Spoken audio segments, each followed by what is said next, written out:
preparation for the United Nations Association's test of English. This is a sequel to the question and answer sample answer recorded in the latter half of the previous video. This video is a collection of expressions that can be used immediately not only for interviews but also for essays. It's worth watching. Question: what specific UN-related actions of the Japanese government do you value? Question: what do you think is the most serious shortcoming of the UN? Dr. Cape has drafted 6 sample answers for each subject, so let me introduce them right away. What specific UN-related actions of the Japanese government do you value? When it joined the UN in 1956, Japan treated the UN as one of the key institutions for its foreign policy. Since then, however, the situation surrounding Japan has changed, and the country's foreign policy attitude has also changed. For instance, diplomacy through bilateral channels has been actively deployed for reaching concrete agreements. Furthermore, the emergence of new international organizations has steadily reduced the UN's centripetal force and has transformed it into an obsolete establishment. If the organization still deserves some merit for Japan, then the Japanese government should renew its policy towards the organization in order to make it attractive again. Since the mid-1990s, the Japanese government has tried to become a permanent member of the Security Council. But the Japanese public has not been well informed of the probable consequence of becoming a permanent member. Is Japan now willing to handle security-related actions? Or does the Japanese government want to use the status of a SC permanent member as a major political justification for amending the constitution, particularly its Article 9? I understand that the Japanese government has solicited its citizens, particularly those with valued skills and knowledge, to participate in overseas cooperation activities of its own, such as those through JICA, as well as those in collaboration with the UN, such as the UN Volunteer Program.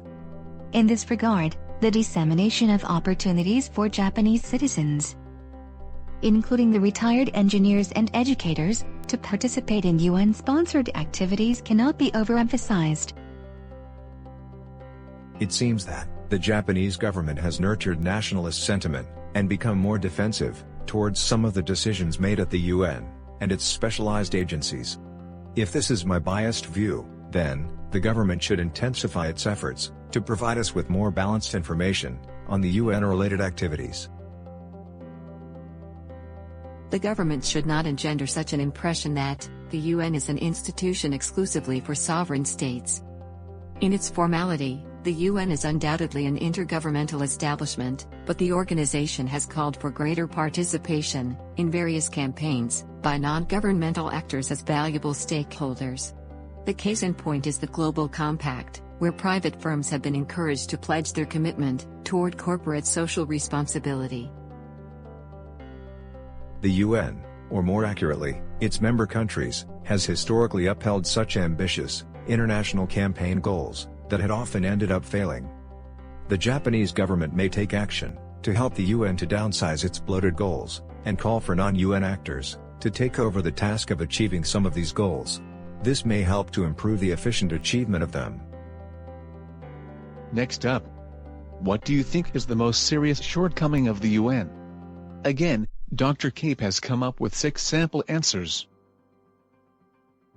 I think that the institutional arrangement of the UN is so outdated that it has become disincentivized by many countries to utilize the organization in the process of resolving serious global issues, including the decision-making of the Security Council. The existing veto power of its 5 permanent members have practically prevented any new voting arrangement that would challenge the prevailing privilege of their veto power.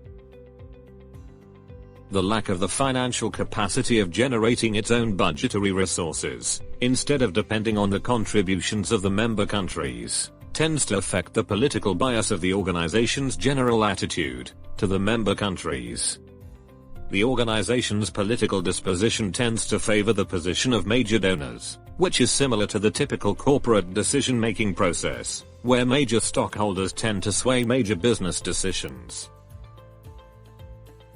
activities of the UN and specialized, have been increasingly undertaken by non-governmental actors, for instance, as participants of development discourse, as well as technical facilitators of skills technology transfer.